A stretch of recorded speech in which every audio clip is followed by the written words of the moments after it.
Ana میدونم ده کار بوده. ما قضی فرامرز پاوری کردیم. فرامرز هم مجبور کرد. مدینه تیوه یا که کوخنیا چی باید روغنی مای خالی سفیدک شد.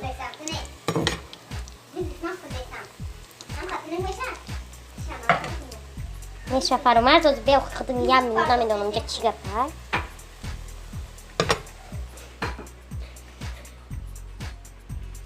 وقتی که این خبر دیدی نگاه من میدونم چی میدونم. چی شد نمیدونستی اگه نه همه خیلی خوب چه خودش تیز فقط مرد گیازه وای من میپرده میرود ما بینیم چه خشم رام بیگ میبرد داره تیز خونه که پرید این خیلی فرامرز ازدیوات صدو بین گفتی تست کنه نه این خیلی خوش اگر این خیلی بشینیم ساعت نمیشه همه خیلی باید ماشینه اکسپریمنتی ارزق پزی به آخر رسید ما قطعی فرامرز نتوانستیم که اقلا چیزی مانند به ارزق پزیم ارزقای ما پختگی رنگی تخم بیلیون شدن غرق شدن در روغن نه کارای ما به آخر نرسید بیس ارزقای نیم سوخته و نیم پخته و در روغن غوطه زدگی این طرف چیزی که باقی موند همه ارزقای نپخته قطعی فرامرز نهایت فکر کردیم که مایه را در دخفته میپزیم متدی نو قطعی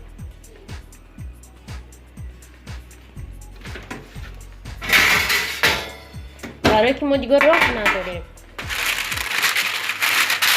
یگانه راهی ما پختن اینا در دخفته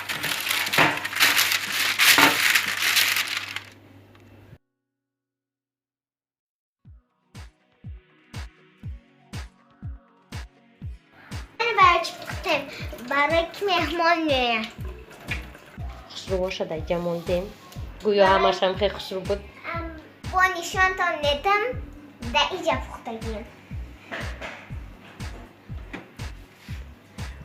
ارزقای دخفتگی نه اول نشنیم بلافت محکم کن پیچکای نیاره ما در دخفته پختیم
حسابی 9 دانه وای کردیم کلچه برای چی 9 دانه کردیم برای که نان بسیار داشتیم همین خاطر کم کردیم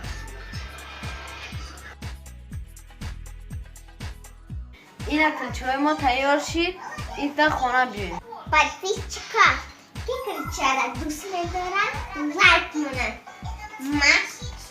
ما با کلچه новое видео. Пока!